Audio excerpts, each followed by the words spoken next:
بسم الله الرحمن الرحيم الحمد لله رب العالمين والعاقبة للمتقين والصلاة والسلام على سيد المرسلين نبينا محمد وعلى آله وصحبه أجمعين ومن تبعهم بإحسان إلى يوم الدين أما بعد. محترم سامعین اکرام، آج کا جو خطبہ ہوا ہے وہ علم کی فضیلت کے متعلق ہوا ہے. ہمیں معلوم ہونا چاہیے کہ یقیناً علم کا بہت اونچا مقام ہے، اس کی بہت بڑی قدر و منزلت ہے. یہ سب سے باعزت طلب کی جانے والی چیز ہے، بلند مرتبہ والی دلچسپی ہے، اور اللہ رب العالمین نے اہل علم کا مقام بہت اونچا کیا ہے. اللہ رب العالمین نے فرمایا یرفع اللہ الذین آمنوا منکم والذین اوتوا العلم درجات، کہ اللہ رب العالمین مومنوں کے اور اہل علم کے مقام کو بلند کرتا ہے. اور اللہ رب العالمین نے قلم کی قسم کھاتے ہوئے فرمایا نون والقلم وما یسطرون، کہ قسم ہے قلم کی اور قسم ہے اس چیز جس سے لوگ لکھتے ہیں. اس سے مراد علم کی فضیلت کا اظہار کرنا ہے. اور اللہ رب العالمین نے اپنے نبی کو صرف علم کی زیادتی کا طلب کا حکم دیا ہے. اللہ رب العالمین نے فرمایا وقل رب زدنی علما، کہہ دیجئے محمد صلی اللہ علیہ وسلم میرے علم کے اندر اضافہ کر اے میرے رب.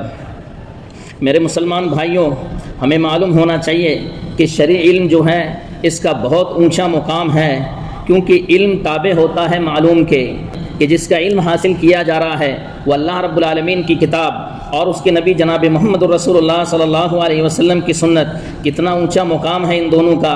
اللہ کے رسول صلی اللہ علیہ وسلم نے فرمایا کہ جو شخص علم حاصل کرنے کے لیے چلتا ہے اللہ رب العالمین اسے جنت کے راستے پر چلا دیتا ہے، اور بے شک فرشتے طالب علم کی رضامندی کے لیے اپنے پر بچھاتے ہیں، اور بے شک عالم کے لیے آسمان و زمین میں جو کچھ ہے وہ سب کے سب استغفار کرتے ہیں، یہاں تک کہ مچھلیاں پانی کے اندر. اور ایک عالم کی فضیلت عابد کے اوپر ایسی ہی ہے جس طریقے سے چاند کی فضیلت تمام ستاروں کے اوپر ہے. ان العلماء ہم ورثۃ الانبیاء، ہمیں یہ بھی معلوم ہونا چاہیے کہ علماء جو ہیں یہ انبیاء کے وارث ہیں، اور یہ دینار و درہم کے وارث نہیں بنے ہیں بلکہ علم کے وارث بنے ہیں. تو جس نے علم حاصل کیا اس نے بہت بڑا حصہ حاصل کیا. یہ امام احمد بن حنبل رحمہ اللہ نے اپنی مسند کے اندر حسن سند کے ساتھ اس کو نقل کیا ہے. میرے مسلمان بھائیوں، دین کے اندر سمجھ یہ اللہ رب العالمین کی محبت کی نشانی ہے. اللہ رب العالمین نے فرمایا من یرید اللہ بہ خیرا یفقہہ فی الدین، کہ جب اللہ رب العالمین کسی بندے کے ساتھ بھلائی کا ارادہ کرتا ہے تو اسے دین کی سمجھ دیتا ہے. اور اللہ رب العالمین نے علماء کا بہت اونچا مقام بتایا ہے اور ان کی بڑی تعریف کی ہے. اللہ رب العالمین نے فرمایا انما یخشی اللہ من عبادہ العلماء، کہ حقیقی معنوں کے اندر اللہ کے بندوں میں سے سب سے زیادہ ڈرنے والے علماء ہی ہیں. میرے مسلمان بھائیوں، علماء کی گواہی کو اللہ رب العالمین نے اپنی اور فرشتوں کی گواہی کے ساتھ جوڑا ہے. اور گواہی بھی کس چیز کی؟ جو سب سے باعزت چیز ہے وہ ہے اللہ رب العالمین کی توحید. اللہ رب العالمین نے فرمایا شہد اللہ انہ لا الہ الا هو والملائکہ واولو العلم قائما بالقسط لا الہ الا هو العزیز الحکیم. اللہ رب العالمین، فرشتے اور اہل علم اس بات کی گواہی دیتے ہیں کہ اللہ کے علاوہ کوئی سچا معبود نہیں ہے، وہی عدل کو قائم رکھنے والا ہے، اس غالب حکمت والے کے سوا کوئی عبادت کے لائق نہیں ہے. میرے مسلمان بھائیوں، علم یہ اللہ رب العالمین کی قربت کا ذریعہ ہے، اور علم فرائض کے بعد سب سے افضل عبادت ہے.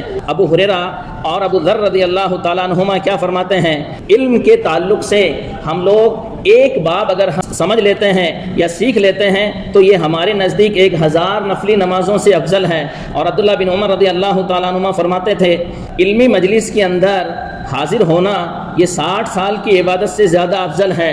میرے مسلمان بھائیوں، اس کی وجہ کیا ہے؟ کیونکہ اس کا فائدہ عوام کو ہوتا ہے، اور اسی سے ہم صحیح اور غلط عبادت کے اندر تمیز کر سکتے ہیں. حتیٰ کہ عالم کی دنیا سے جانے کے بعد بھی اس کا اثر باقی رہتا ہے، اور اسی کے ذریعے دین کی حفاظت ہوتی ہے. اللہ کے رسول صلی اللہ علیہ وسلم نے فرمایا اذا مات ابن آدم انقطع عنہ عملہ الا من ثلاث، کہ جب انسان مر جاتا ہے تو اس کا دنیا سے عمل کا جانا بند ہو جاتا ہے، لیکن 3 چیزیں ایسی ہیں وہ عمل جو ہے اس کا جاری رہتا ہے. وہ 3 چیزیں کیا کیا ہیں بھائیوں؟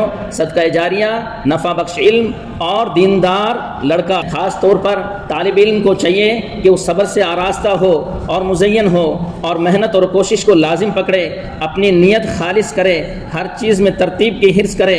اللہ کے رسول صلی اللہ علیہ وسلم نے فرمایا کہ تم لوگ اس چیز کے حرص کرو جس کے اندر تمہارا فائدہ ہے، اور اللہ رب العالمین سے مدد طلب کرو۔ میرے مسلمان بھائیوں، ہمیں معلوم ہونا چاہیے کہ علم ہی سے امتیں بلند ہوتی ہیں، علم ہی سے رہنما اور لیڈر کی شان و شوکت بڑھتی ہے، اور عظمت و جلالت علم ہی سے حاصل ہوتی ہے، کاریگری اور ہنر آتا ہے، ممالک اور سلطنتیں بھی مضبوط ہوتی ہیں، تہذیب و تمدن کی ترقی علم ہی سے ہوتی ہے۔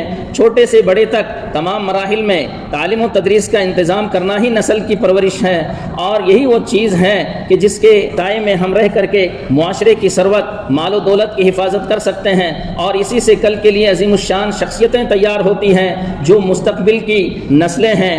میرے معلم بھائیوں، میرے مربی بھائیوں، تمہیں نسل کی تربیت، رہنما بنانے، اخلاق کی تعلیم دینے اور انسانیت کی حفاظت کی امانت سونپی گئی ہے۔ ان کی اصلاح میں تمہارے لیے اجر و ثواب ہے، اور جو بھی عمل صالح وہ کریں گے ان کے مطابق تمہیں بھی اجر و ثواب دیا جائے گا۔ اللہ کے رسول صلی اللہ علیہ وسلم نے فرمایا، من دعا الی ھدی کان لہ من الاجر مثل اجور من تبعہ لا ينقص ذلک من اجورہم شیئا، کہ جس نے کسی کو ہدایت کی طرف بلایا اور اس نے اچھا عمل کیا تو جتنا اچھا عمل کرے گا بلانے والے کو بھی اسی کے برابر اجر و ثواب دیا جائے گا، اور اس عامل کے اجر و ثواب کے اندر کوئی کمی نہیں کی جائے گی۔ میرے مربی بھائیوں، تم اپنے طلباء کے لیے نمونہ ہو، اور تم بہترین نمونہ بنو، اچھے اخلاق کو اپناؤ، اپنے طلباء کے ساتھ نرمی اور شفقت سے پیش آؤ، ان کے دلوں کے اندر اللہ کی محبت، اس کے رسول کی محبت، دین کی محبت، تمام مسلمانوں کی محبت اور اونچے سے اونچے اخلاق کی محبت ان کے دلوں کے اندر ڈالو، اور اس تعلق سے آپ اللہ رب العالمین سے ثواب کی امید رکھو۔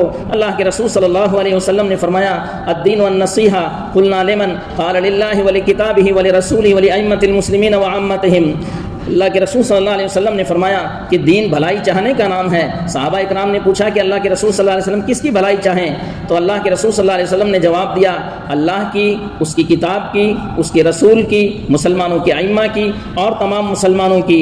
اللہ رب العالمین سے ہم سوال کرتے ہیں کہ اللہ تو ہمیں نفع بخش علم عطا کر، اللہ تو ہمیں پاک روزی اور حلال روزی عطا کر، اللہ ہمیں وہ عمل عطا کر جسے تو قبول کرے، اور اللہ رب العالمین ہمارے بیٹوں کو اور ہماری بیٹیوں کو توفیق دے اس چیز کی جس میں ان کے لیے دنیا اور آخرت کی بھلائی ہو۔ آمین۔ وآخر دعوانا الحمدللہ رب العالمین۔ جزاکم اللہ خیرا، والسلام علیکم ورحمۃ اللہ وبرکاتہ۔